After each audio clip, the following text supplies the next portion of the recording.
Hi, I'm Elena. I'm a psychotherapist, and I'm here to help you tip outside of your stress.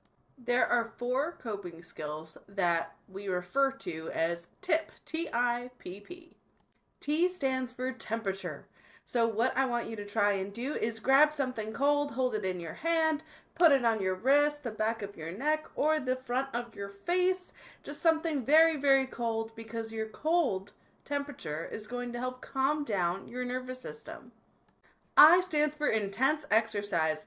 Go for a walk, do a couple push ups, do some jumping jacks, whatever works for you. Exercise will create a change in your heart rate, which will help release some anxiety and stress away from your body. P, the first one, stands for paced breathing. So, what you're going to want to do is pick a breathing pattern that feels comfortable for you so that you can practice inhaling through your nose, exhaling through your mouth, and once again, calming down your nervous system.